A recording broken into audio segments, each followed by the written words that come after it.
to a very special SPE virtual technical talk. This is our first talk for September, and we're very privileged to have Dr. Neal Alleyne joining us today. So just a quick intro. So I know that as an oil and gas business, we're going through an inflection point, right? So we're given the Paris Climate Agreement and various you know various companies and international oil and gas companies have made pleas to go carbon neutral in the coming decades, and that obviously has big implications in terms of how we're going to shape up as an oil and gas business. And a key player in that is obviously the energy transition, right? So what the energy mix is going to look like both in the short term and in the longer term. So this is the first time in 2020 that we're having a talk on the energy transition. Again, this is a very live topic. This is a topic that's going to influence a lot of our careers going forward. So we're very lucky to have Dr. Alleyne, who's going to talk to us about the energy transition and what it means not only for our industry as a whole, but also for Trinidad and Tobago specifically.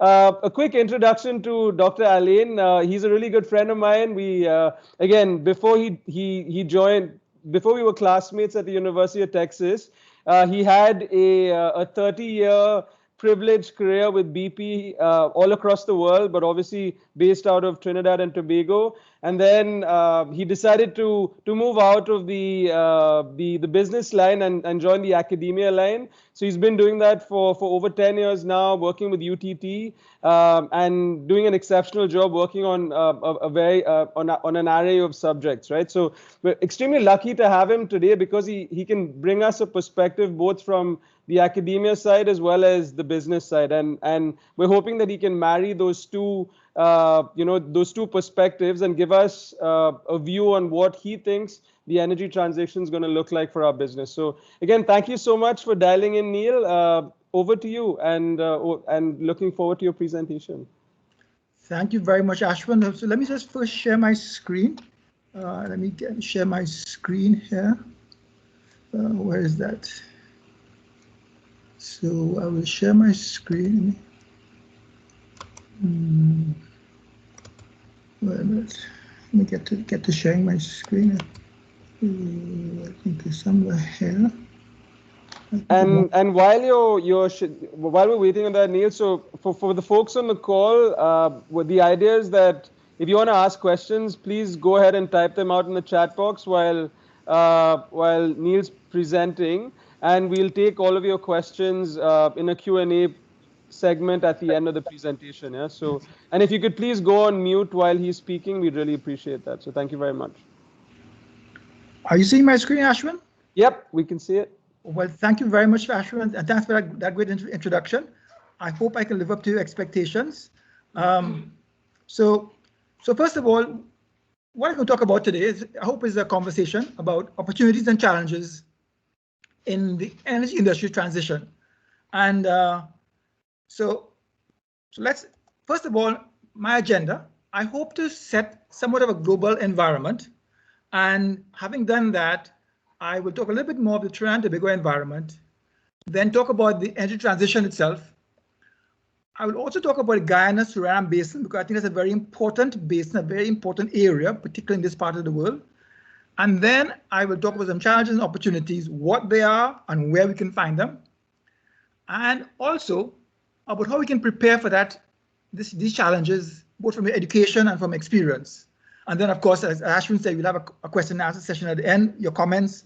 I hope I get some of your comments, some of your ideas, some different views, which I expressed. So first of all, looking at the rig, this is a slide of the international rig count from 2010 to 2000 to 2020. And as you can see, we went through a peak somewhere there in 2014, and after that downturn in the prices in 2014, so what happened to that? The rig count went down. It began to recover, and in 2019, of course, then we had COVID. So, okay, so this is what has happened in the rig count, and of course, that probably plays out another effect it has on the overall environment. It talks about the level of work which we're doing in the industry. And this is the WTI crude oil prices again. This is a trend which you all know about. We were high in the 2009. We had the financial crisis then. Then, of course, we had the high prices in 2014. And after that time, it went down. And we're now in a lower level of prices. And we say it's been low for longer. And I think that's where we're down now in that 40 to 60 range. And of course, you can see the very, very last piece there, the effect of COVID towards the in 2019 and 2020. So here now is the Trinidad picture. So I've come home to Trinidad now. This is our production. And this is the production for 20 years or 29 or 19 years from 2000 to 2020, 2019. As you can see, went through a high somewhere around just over 140,000 barrels a day in 2006 or thereabouts, and then being on a decline, steady decline.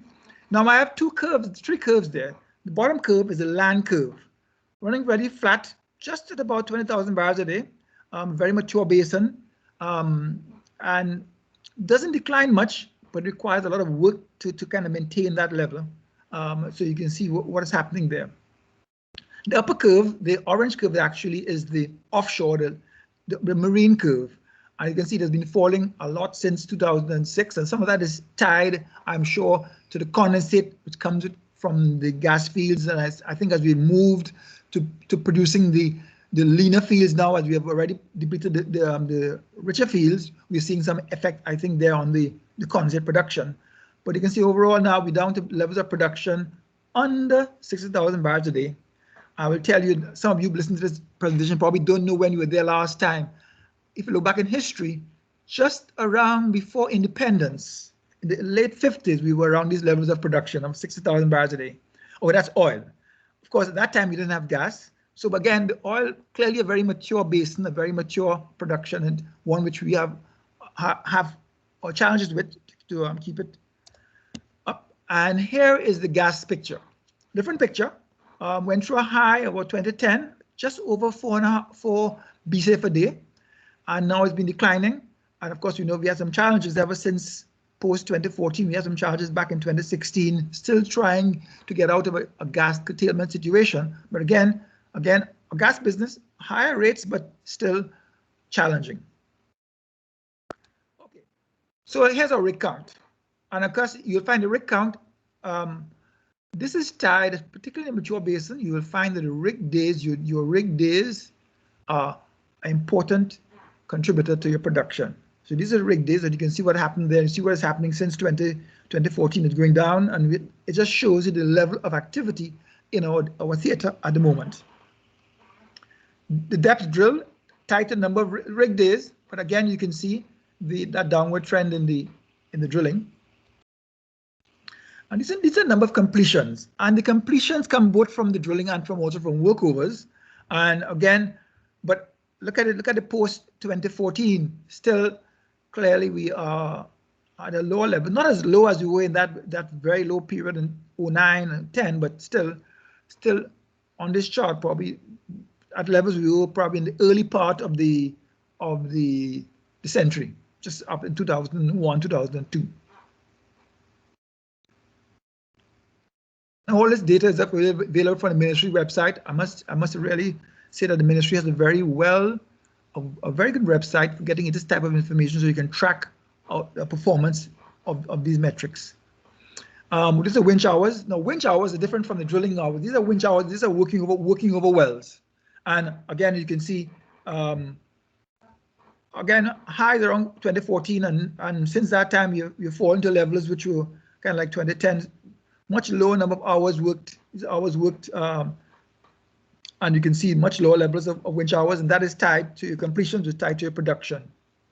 And these are the number of completions worked over. I was trying to see what are the better parameters to which is a better barometer or effective production. Is it the winch hours or just the number of completions? And here I've kind of superimposed on the production, the drilling. And you can probably see there's some trends there between the production, which is the bars, and the blue curve, which is the footage drilled.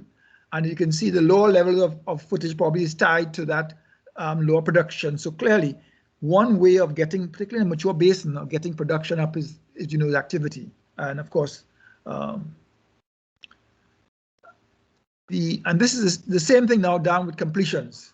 So again, our activity drives our production, and what we're seeing is a typical mature basin scenario, where in a mature basin you have to keep active. If you don't keep active, in fact, you will find your production is going to decline. Of course, some of our fields are on 100-year-old fields. So, okay. Now, this picture now is just the overall world energy, and this is back 2018. And you can see the main contributors: oil, gas, natural gas and coal, and of course nuclear energy as well. So a big piece due to the fossil fuels. Now, I think one thing which we always remember, the link between energy demand and GDP. As people become more wealthy, people get more money, they want more convenience, they want more, and that convenience comes by using energy. I mean, everything we use, everything we do as we get up in the morning, is energy. Our cell phones. No longer do people cut grass the manual way. We use a powered machine. So we always have energy use is tied to GDP. Okay, so that's curve there shows that upward trend of energy demand from 2010 all the way to 2050. Ashwin kind of gave a very good introduction to what you see from now on. Emissions and CO2 emissions are now a big deal, and they're a big deal because in many of the countries who have signed on to the Paris Agreement are now imposing fines on companies for emissions. So in other words, people are taking action. So in fact, this is one of my slides from now on are from the BP recent outlook, and this is what they think could be achieved in the emission reduction. And there are three cases. It's a net zero case, which is by 2050, there's net zero emissions of carbon, no CO2 emission, no carbon emissions in 2050. That's the net zero case. It's the most extreme case, and it's one which hopefully we can get to, but it will be a very challenging one to get to. The case which they call the most likely, which I think is the most likely, it's called a rapid case. It's a case that gets to about a 70% removal of emissions by 2050. So it means, it assumes that countries will impose different policies and different incentives or penalties, and hence people will take action to do things to reduce the emissions. So it's called the most likely case. And of course, the business as usual case is just keeping on doing what we're doing now at the present rate. There's no inflection. So in other words, the rapid case takes action. We say we're going to, and for example, you see action taken like pieces like BP, where they're making some very strong statements about their investment, what they're going to invest in, and what they're going to be doing. That is the type of activity by all companies which will drive that rapid case. So this is what happens there. So the rapid case shows us getting down to about 70% of the emissions by 2050. It go all the way down in the case of net zero, and of course, business as usual, you still at you're fairly up there somewhat. So you will see those three curves: the rapid case, the net zero, and the business as usual, as we try to paint a picture of what's going to happen in the business, and it's being driven by emissions. Carbon emissions are is what it's all about. So what you see happening globally. So look at the fossil fuels. They come down. They come all the way down in the case of net zero to about just over or 20%, from 85 where they are right now, come down to about 20%. In the rapid case, they come down to about 40%, and they're about just about 67% in the case of the do business as usual. So coming down of the fossil fuels coming all the way down. And up goes renewables from there, just about 7%, 18, they're going up to 20% in the business as usual, but about 45% in the case of the rapid case, and of course, in the case of the renewables, the net zero, to about 60%. What this tells us is that even in the net zero case, it is an and conversation, renewables and fossil fuels. So I think that's something which we have to be aware of. There's always going to be an and, not an or, it'll be renewables and fossil fuels. And of course, you see what happens along with electricity across on the right, clearly we're becoming more electrified. All right, and so in fact, most of us who are driving an IC or an internal combustion engine car now, it's probably maybe your last vehicle. If you your next vehicle most likely will be electric. Most likely will be electric. That depends when you're changing it. If it's next year, it may not be electric, but if in the next 5-10 years, most likely will be an electric vehicle which you'll be driving. Okay, here how it changes to the global energy system as well. So, and this has happened over this is what you're looking at here is 150 years from 1900 to 2050. Here, look at coal all the way down, almost to 5%. Again, this is for the rapid case. Look at oil, a peak in 1970s, 75, came all the way down to just about 15%. Renewables, other fossil fuels go up, renewables go to just about 45%. Look at gas though. Bear in mind that gas level is still running around 20%, because in the story of the low carbon future, gas still plays a very important role. Look at that gas for the entire period from 2020 to 2050. The gas is a significant part of the equation. Something to note as you go forward. Here, what are they doing here? They're showing here the effect of COVID, and COVID affected us in a very dramatic way. I mean, you think of things which we're doing now by just every day, which you thought we could not do before COVID occurred. I mean, look at our working from home. That used to be a conversation, which sometimes was a very difficult conversation. Imagine you asked, please work from home. That's what happened. That's where we are now. You said, please stay home and work from home. Don't come to the office. So that is that was what COVID did. That's some changes. Also affected activity, affected the GDP, and GDP is tied to demand for energy. So yes, there was some change there, but the view is that post-COVID, look at in 2050, you will probably find there will be some lasting effects because there'll be some behavioral changes, and some people will never go back to how it was before. But again, you can see the effect of COVID about running, say, about 3% of GDP, and by 2050, just under 4%. Some effect on the oil demand, between 5% and by about 2050, the demand will have gone down by some, because there will be some changes of behavior. By the way, there's also another more extreme case, which is shown on the right, which is where there's a bigger impact of COVID on the economy. And of course, once it impacts the economy more significantly, it leads also to higher effects on energy demand. So, interesting case. I mentioned earlier about the gas. I mentioned now about the oil. Clearly, look at the oil demand. Even in the net zero case, the oil production is still at about 20 million barrels a day in 2050. And notice in the next 10 years, what is interesting on this slide is that there's much difference between the three curves, at least for the next 10 years. By 2030, even in a net zero case, oil is still being produced at about 83,000 million barrels a day. Okay, of course, without that case, up in the 90s, but still, there is a significant oil business still, which is required as we move towards a lower carbon future. All right. And of course, what you're seeing on the right is the change in demand for oil in passenger vehicles, one, buses and trucks, and other transport.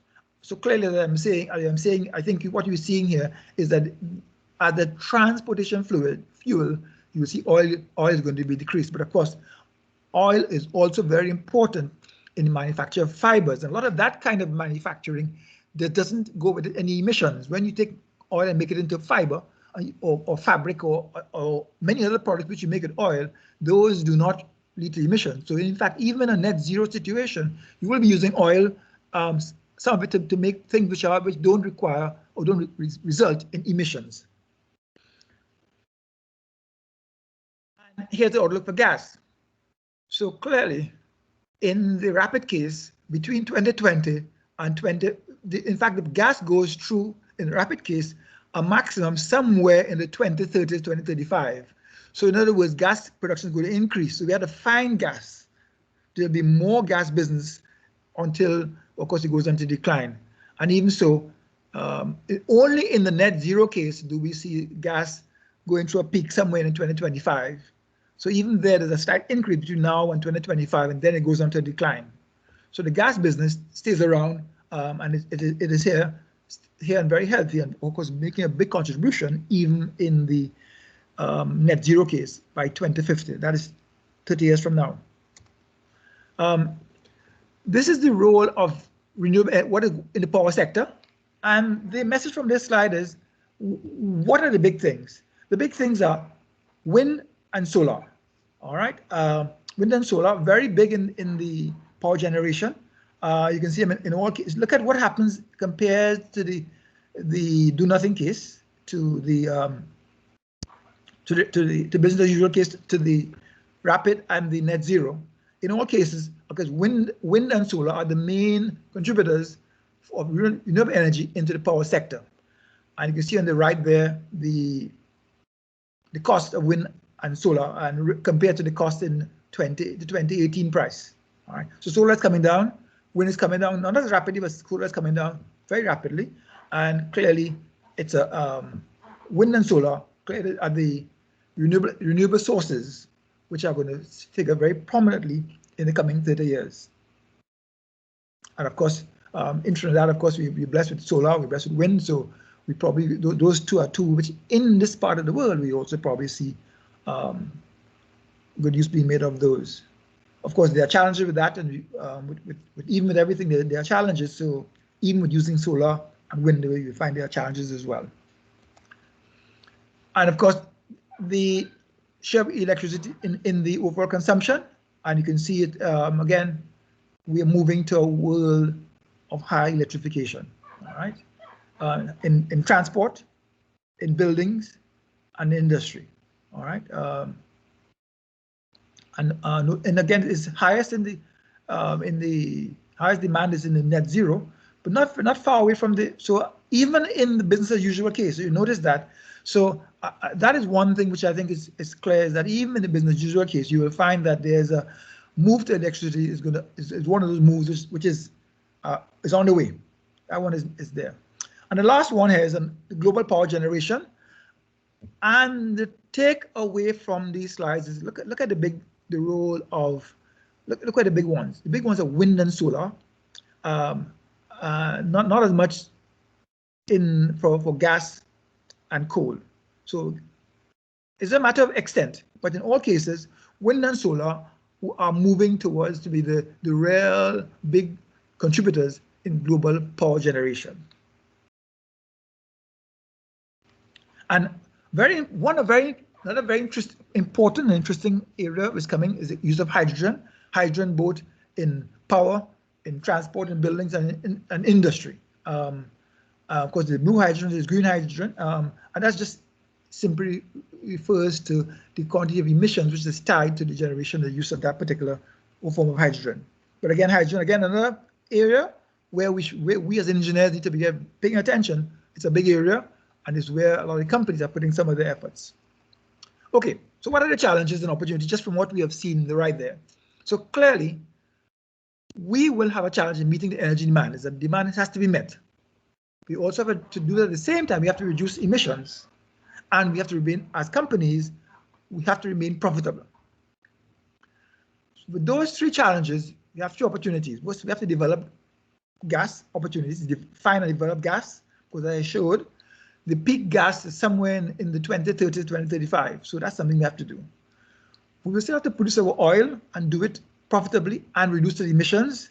So clearly, as engineers, there's some challenges there, but clearly carbon capture and sequestration is something which will be a natural part of one of our opportunities. So clearly, opportunities to develop some gas, opportunities around oil production and keeping it, addressing the emissions, keeping it profitable, and using carbon capture and sequestration, which in fact sometimes can tie in to actually producing a good result, even with while we sequester some CO2, may actually get some oil production or some benefit from it as well. Now, I have a quote here from the CEO of Repsol, and what he said is that the net zero, that's where they're going by 2050. But he says there's no single technology behind all of that. He says a wide basket of technologies is being used. You have to get efficient operations. You have to reduce your methane emissions in your operations. You have to look at biofuels in refining, have a circular economy, use hydrogen, a more intense activity in the chemicals business, and also we have to also get into they're getting also that the reps are getting it all into renewable power. In fact, one thing he said, and he had an interview which I looked at, the interview with Sarah Week, IHS, and it was that CO2 molecules are the same wherever you find them. So in other words, if you can save emissions by making your home more efficient, you are reducing reducing power there, you can reduce the emissions by doing that. So for example, having more efficiency on how we air condition our homes here we do a lot of air conditioning in Trinidad, some places, but are we careful as to how efficiently it's being done? Now, I know that in Trinidad we probably don't have the important driver of the cost of power. I don't know how much longer that will exist, but clearly, again, so if you can say be efficient in whatever you do, and we are going to be moved towards efficiency, it's also a way of getting to that reduced emissions. Because if you lower power demand, lower power generation, and you have less emissions, it all goes together. So CO2 molecule saved, the CO2 molecule saved wherever you save it. And the chief in the IEA said that, you know, without carbon capture and sequestration, we can't make it. We just have, that's a very important part of the mix. So that's something which we'll always have to have. Carbon capture and sequestration as a part of the formula. All right. Talk to now a little bit about Guyana-Suriname Basin. This Guyana-Suriname Basin, that whole area, northern Venezuela down to the Guyanas, some of this geoscientists say it's one of the most prolific oil generating areas of the globe. It probably rivals the Middle East in its ability to generate hydrocarbons.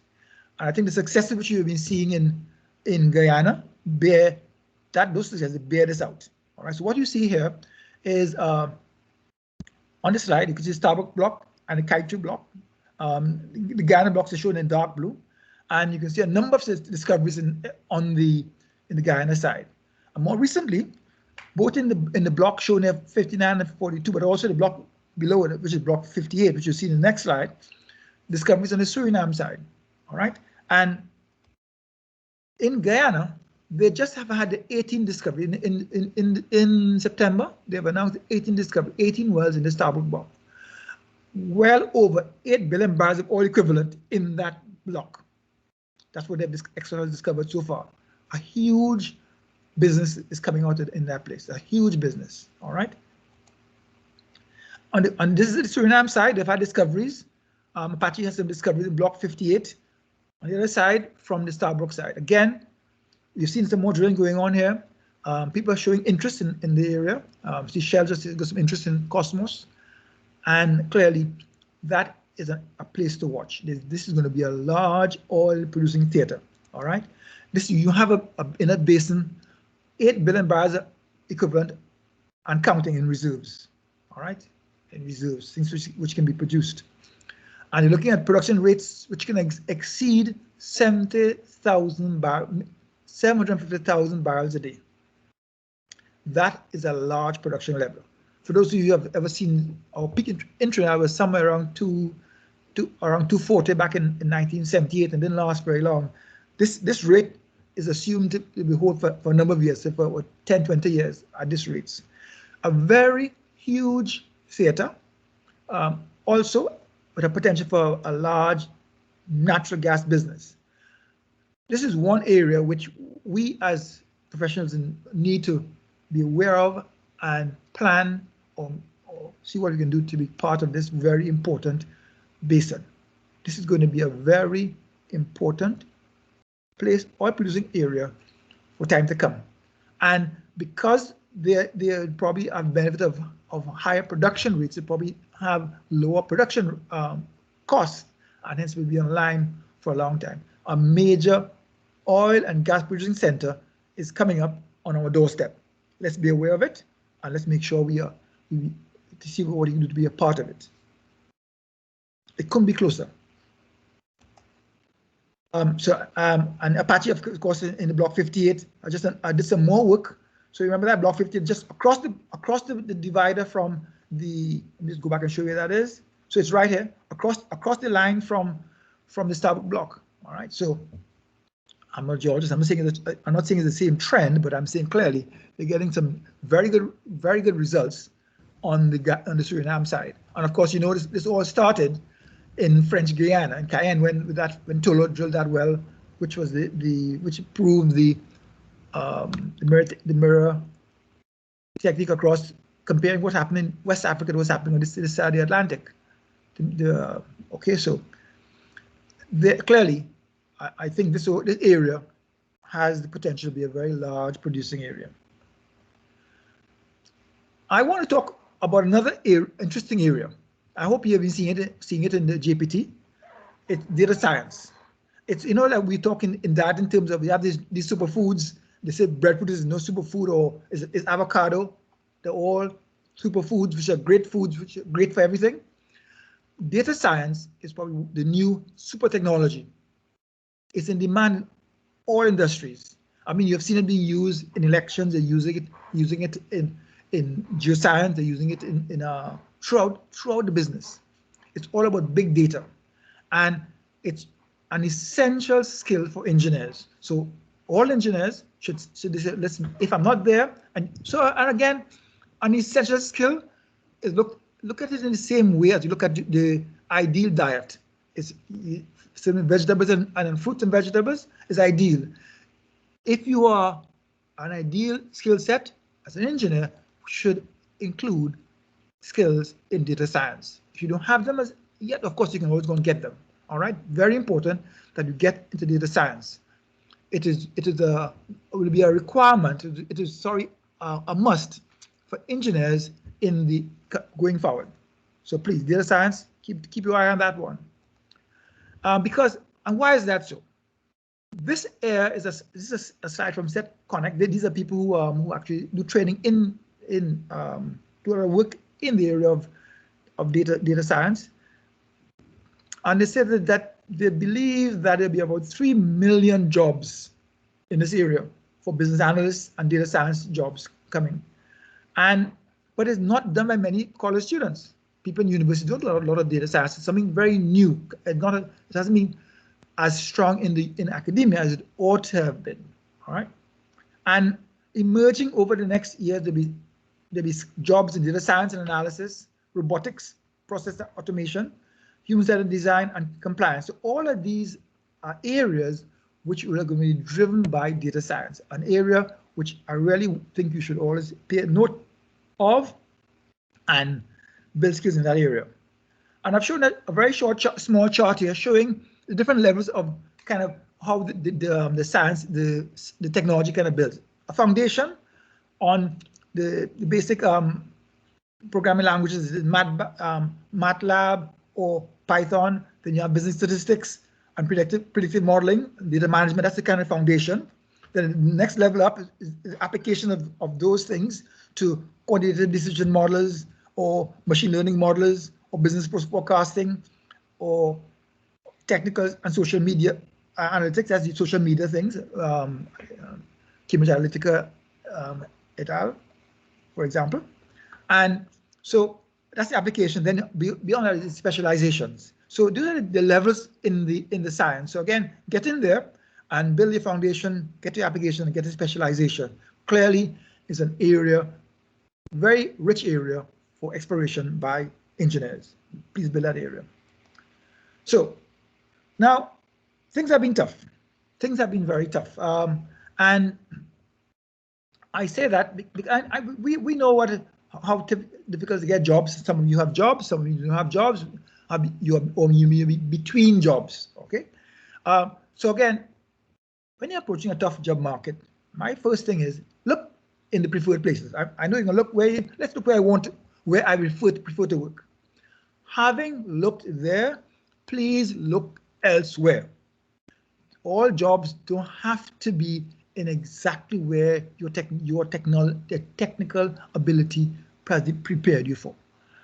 Market your meta skills. They are those your bunch of skills which you have developed from doing engineering, from doing petroleum engineering, from doing whatever engineering. You have skills which are valued, maybe are valued outside of the industry. Because I know that since 2014 in Trinidad, we have seen a very significant reduction in the number of energy jobs. Those people, few people in energy, you have great quantitative skills.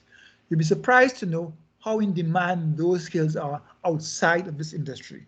They're meant because that high, good quantitative skills are not as abundant outside there as you think they are, and they are in demand.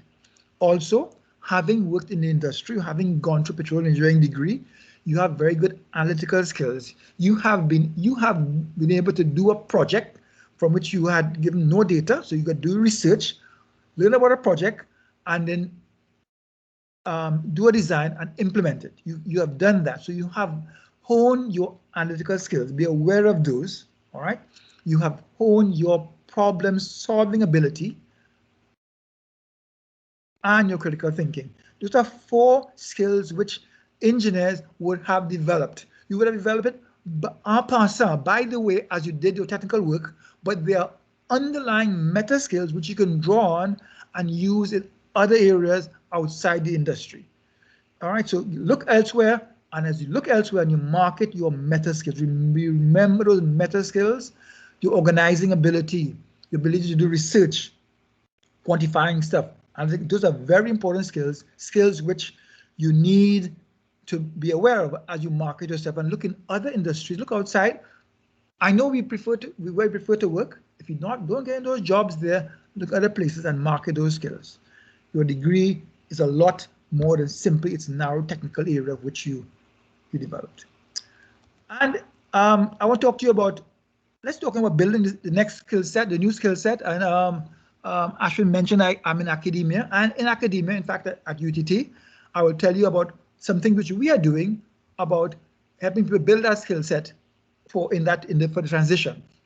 We have a program called the MSc in Energy Engineering. In fact, it's beginning in January 2011, and with one coming soon. Watch the space, a BASc or MEng in Energy Engineering, and I'll show you in a little bit the layout. And again, these programs are programs which are being designed for that skill set for the new environment. Okay, so let me just show you briefly what the MSc in Energy Engineering. Look, it's a program which has some 3 areas. Right now, the area which we are doing is the renewable energy area. So we're doing renewable energy, and so the top of it is the core of 19 credits.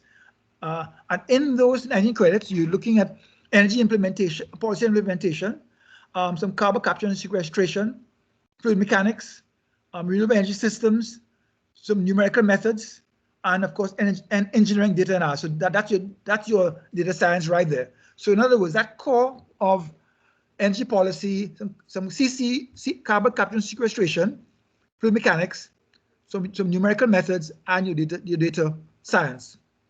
And then in the area of renewable energy, what we're offering right now, look at alternative fuels, some more storage. Energy storage is a very important part of the new business, is being able to store energy, because as you know, the sun is not also all the time, and the wind doesn't blow all the time. So, and I showed you that sun and wind are very big parts of the future.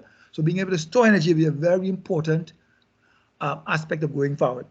Then there's solar and wind technology, fuel cells with hydrogen, and of course, geothermal reservoir engineering, as well as renewable energy systems simulation, so how you simulate various energy systems. So again, a lot of skills around renewable energy, and of course, your project thesis will be one based on renewable energy. So that is a master's program for the person who already done a degree. You can do a MSc Energy Engineering. We are looking also at a 4-year structure. This is a BASc on MEng. The MEng is a 4-year program.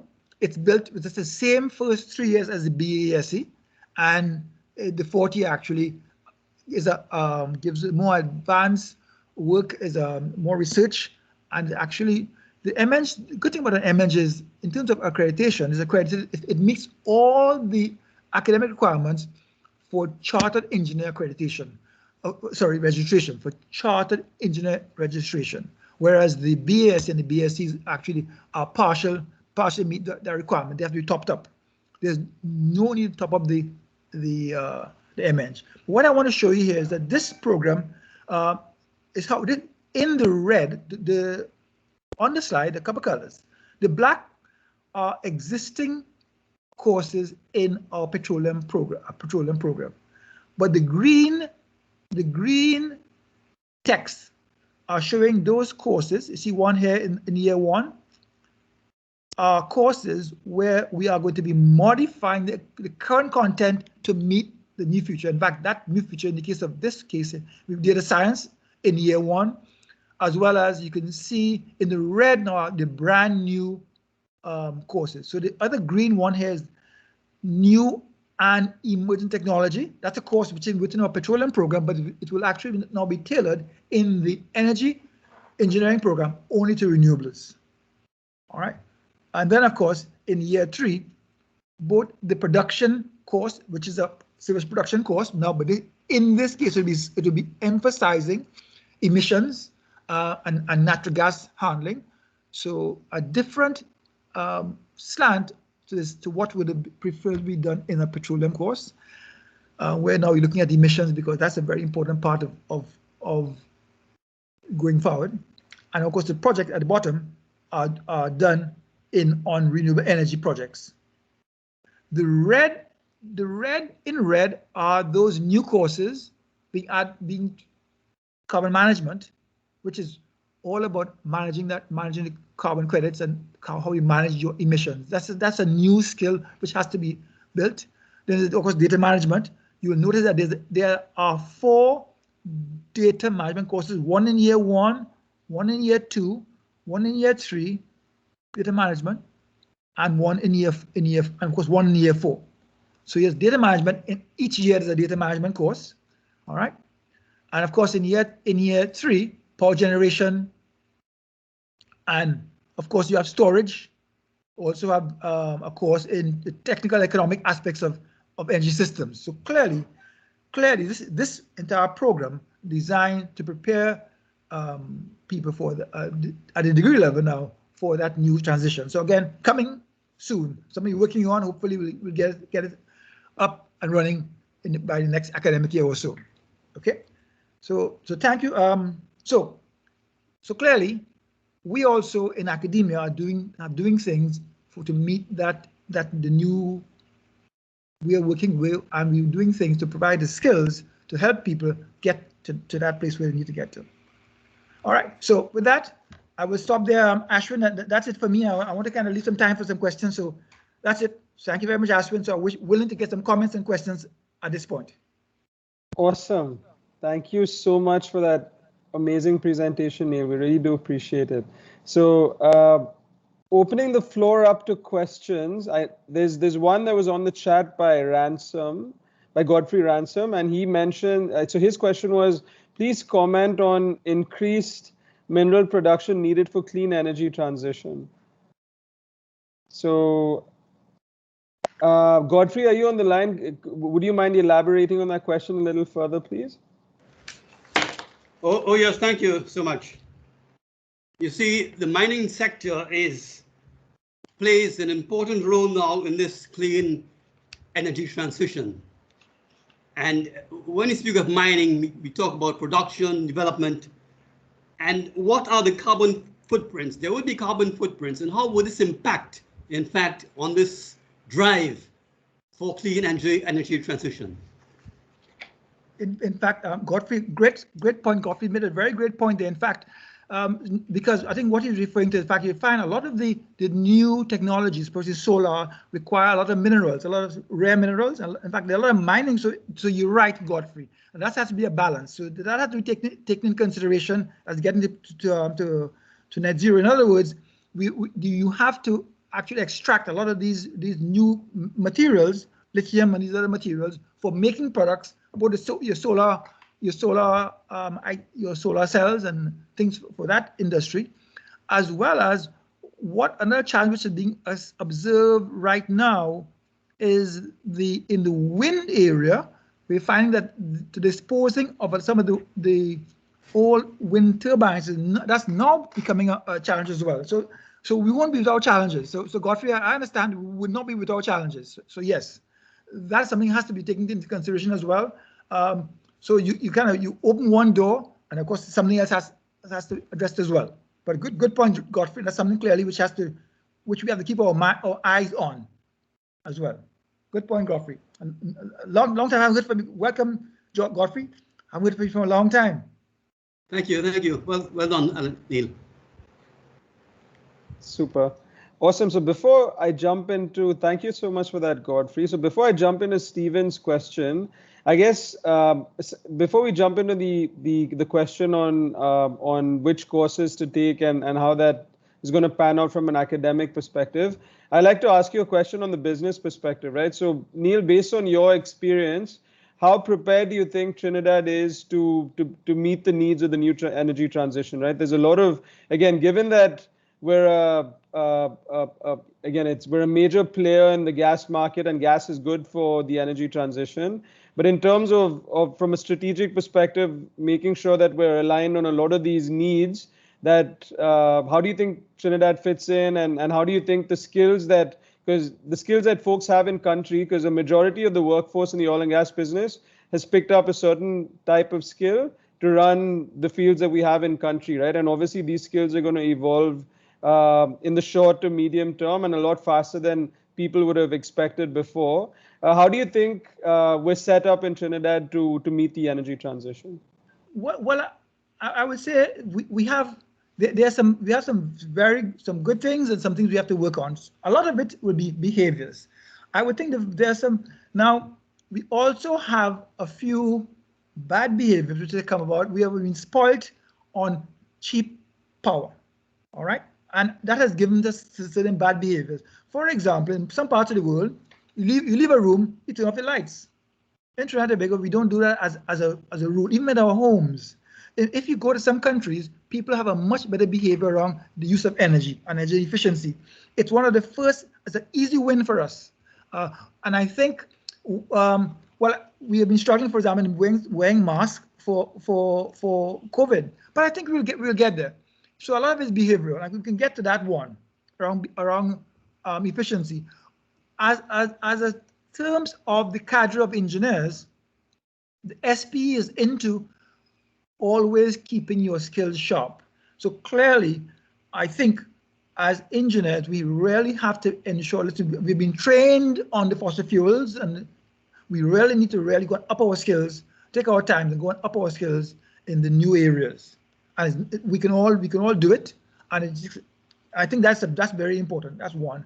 So, and once we start we have to have also the courage to make the decisions. And I really hope, I'm looking forward to see how we go forward as a country. I know that Shell, for example, and BP are taking some first steps in getting some things going around renewables, and I think that'll be a good lead which others can follow.